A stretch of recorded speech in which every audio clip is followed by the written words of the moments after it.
悪魔が恐れるデビルハンターはな、頭のネジがぶっ飛んでるやつだ。サハラはまともだったな。だから死んだ。その頭のネジはぶっ飛んでいるか？ぶっ飛んでません。師匠、酒飲み好きですよ。はい、それまとも。日々の積み重ねがネジを緩めんだ。毎月バディの墓参りに来てるようじゃネジは硬いままだぞ。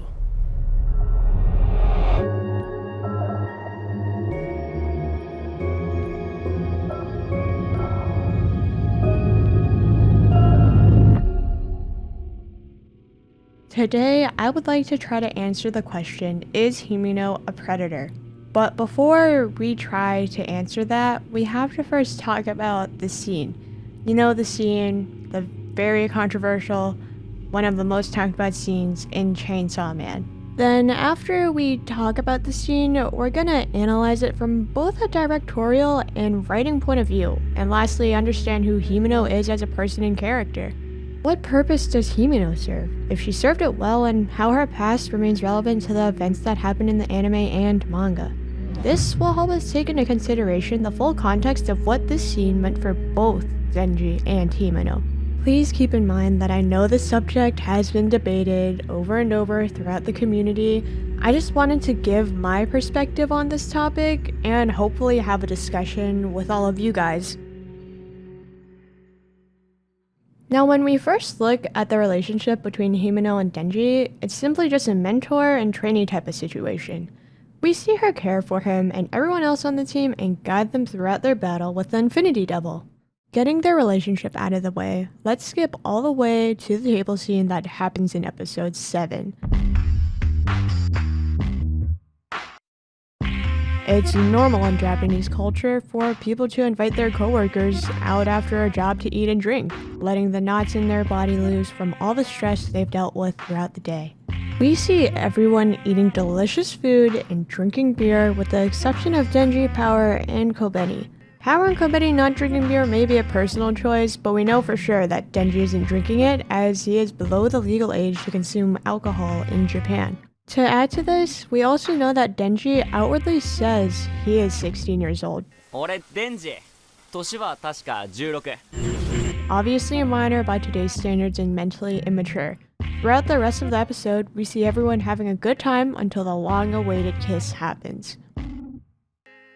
And it is obviously not ideal for Denji. I mean, puke stinks, so imagine having somebody's puke in your mouth and eating it. After this, Denji seems to be tired from all the puking and also drunk from all the alcohol in Himeno's puke. This is probably his first encounter with alcohol, so we can expect him to be a lightweight when it comes to tolerance. We then see Himeno bringing him to her place and putting him on the bed, then coming over to give him another kiss. Finally, she asks the iconic line that we all know very well. しちゃう? That is the end of what we see in episode 7.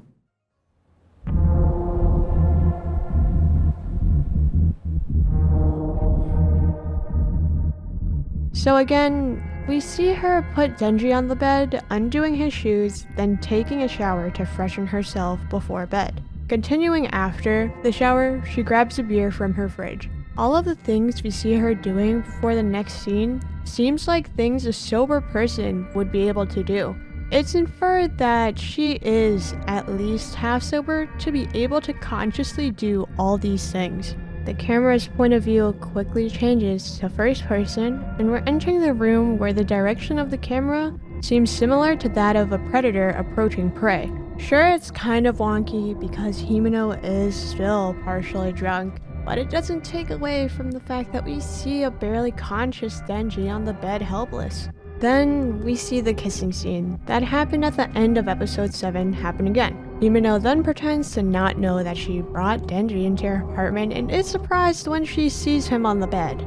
While Himeno starts taking off Denji's shirt, we start to see him questioning if what he's about to do is what he really wants, despite being a male teenager with crazy hormones. Kenshi wanted his first kiss to be with Makima, and he feels as if Himeno ruined that for him by puking in his mouth. He asks himself if he really wants to have his first time with this same woman. Although we do see him say yes, after the hesitation, he flashes back to the moment he had with Makima in an attempt to make him feel better about his horrid puke kiss. He realized he wanted his first time to actually be with Makima and didn't end up sleeping with Himeno. The next day, we are at the table with Himeno and Denji eating breakfast together. Himeno asks worryingly if they had slept together, and Denji, being the badass he is, says that he doesn't want a piece of some pukey chick, claiming again that his first time will be with Makima. We see Himeno's disappointed face in his response, but quickly says that it's a relief that they didn't because they toss you in jail for doing that kind of thing with minors. I would now like to analyze Himeno as a character, more specifically her past, and how it led to her actions in the aforementioned scene. The importance lies in questioning the why. Inquiring about the reasons doesn't necessarily imply sympathy. One can still denounce their actions while seeking to understand what led them to that behavior. I would first like to qualify this by stating that any criticism levied towards Himeno is not in regards to her as a character. She is, as is the case with all of Fujimoto's characters, extremely well written. This is also not a complete dismissal of her personality, as she has many good qualities that would be wrong to overlook. Characters like her are rarely ever black and white, good or bad. There's always an in-between, a reason for the good, a reason for the bad.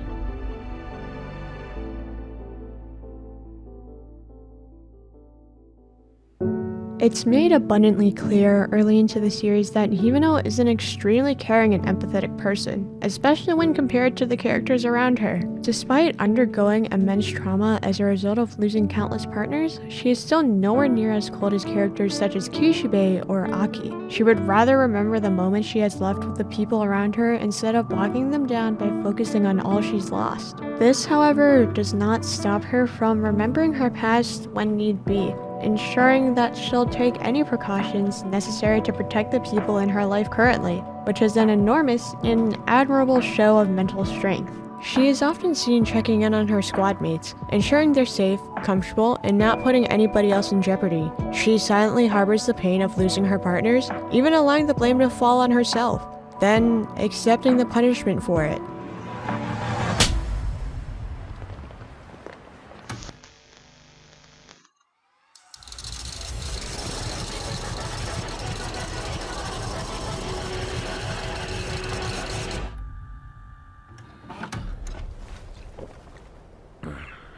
師匠、酒飲み好きですよ。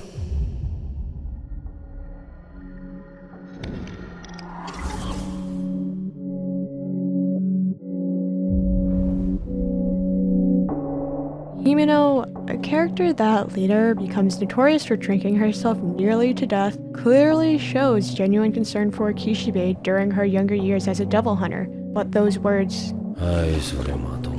ring so loudly until she can't take it anymore.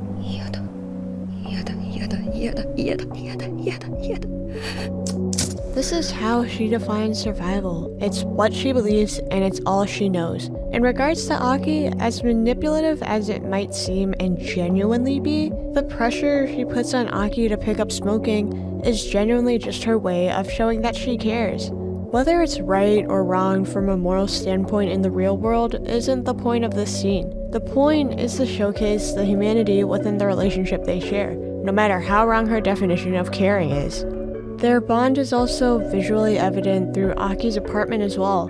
His beautifully animated morning routine serves as more than just pretty animation. It's also a glimpse into him as a person and his lack of self-image. Look at every room in his apartment. There are no indications of his interests, no posters, no decorations, no indication that the owner of this place could even be somebody like Aki. His apartment is based around nothing more than self-preservation in his pursuit of the gun devil. That is until we see him bring out the cigarettes, or when we later realize that his ear piercings were because of Himeno. The moments we get to see Aki for more than just the shell of a person are the moments we see her impact on him. Her impact was enough to help Aki see that there is more than just self-preservation, which in turn showed Himeno that there is more than just surviving. While I ultimately find this to be extremely beautiful from a writing standpoint, I also can't help but find it just really sad.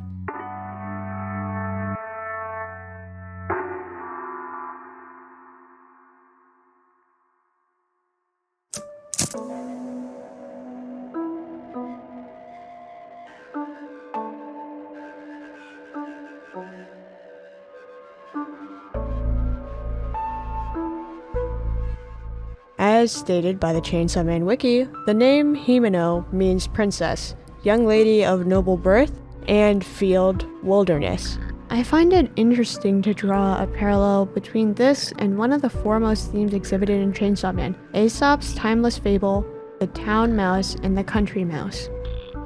This age-old narrative revolves around a mouse dwelling in the urban expanse who extends an invitation to a less fortunate mouse hailing from the rustic countryside to share in the urban experience. However, the country mouse finds no solace amidst the city's bustle, and similarly, when he offers his hospitality in the countryside, the city mouse finds it equally unappealing. The profound moral of the tale emphasizes that a way of life that may prove suitable and captivating for one individual could hardly resonate with another. The city mouse, accustomed to a life of lavishness and excitement, contrasts starkly with the contentment the country mouse finds in the simple humility of rural existence.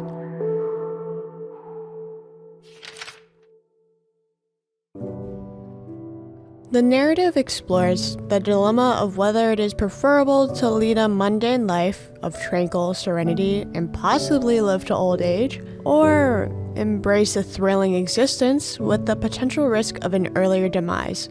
Although we know Himeno's life tragically ends prematurely, I believe that if asked, 田舎のネズミと都会のネズミ、どっちがいい?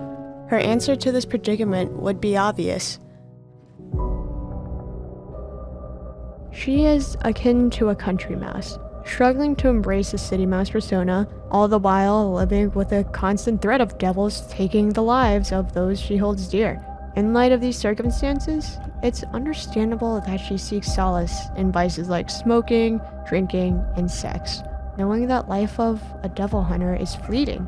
Himeno's struggle with alcohol stems from her coping mechanism to deal with the immense trauma she experienced as a devil hunter. This addiction specifically does not make her a predator, but rather showcases her vulnerability and human nature in trying to find a way to survive and numb her pain.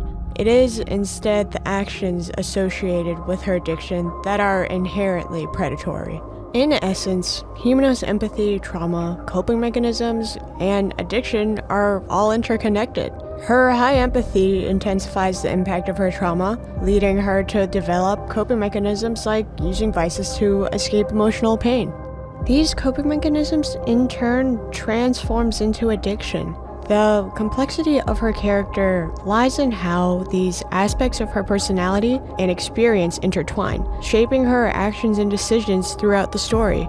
My reasoning for explaining her in such immense depth is that Chainsaw Man explores various complexities of human nature, and excessive vilification might oversimplify the narrative. However, this does not excuse her harmful behavior towards Denji. Now, with all of that out of the way, I would like to finally revisit the scene.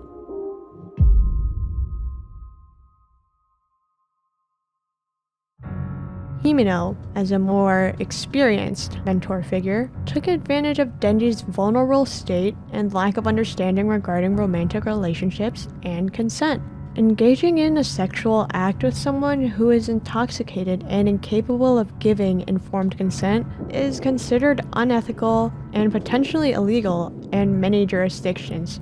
Not to mention, it is also immoral. Some fans romanticize Himeno's actions and see them as justified expressions of love. This perspective can be dangerous as it normalizes abusive and harmful behavior in any kind of relationship.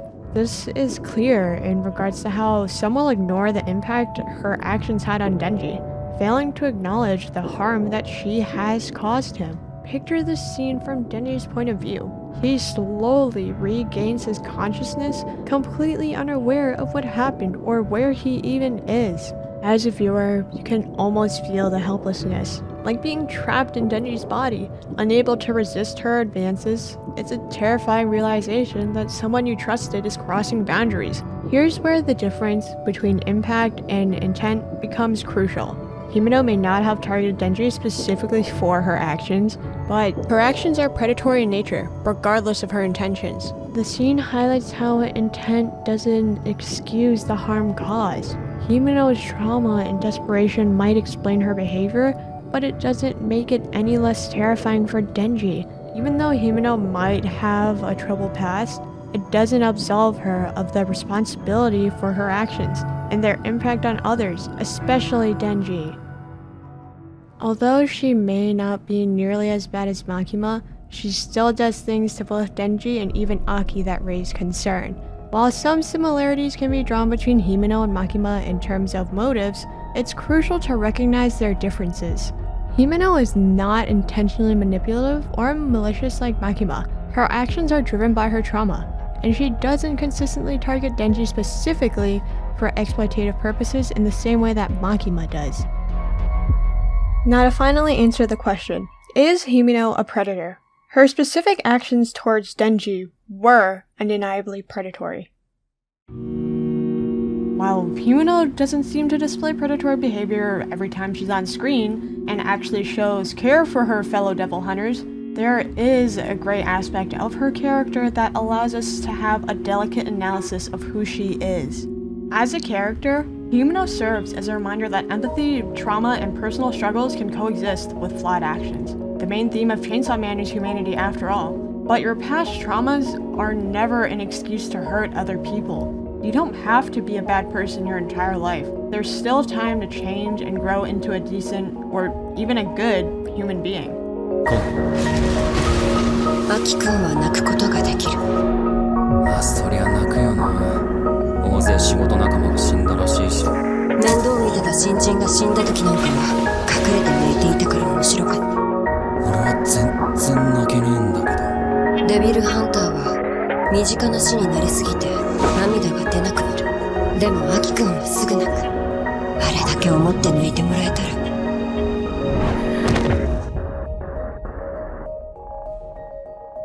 嬉しいだろうね。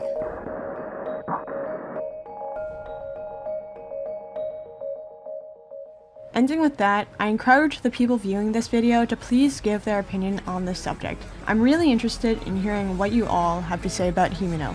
At first, I didn't like her because I thought her actions towards Denji were disgusting, but after analyzing her, I still hated what she did to Denji and her other actions. Other than that though, I grew a liking to how her character was written. That's all I have to really say about Himeno. If you like this video, please like it, as it's my first ever video essay edited by my epic and trusty editor, Elster Lane. She's amazing. If you want to have an easier way of talking to me, I'll make Elster put the Discord invite on the screen now, but if it doesn't work, contact me on Twitter at Pavilion with 2 N's because for some reason Pavilion with 1 N was already taken. Or the YouTube comment section. I love talking about character analysis, and who knows, maybe we'll share more interests than just Chainsaw Man. Later!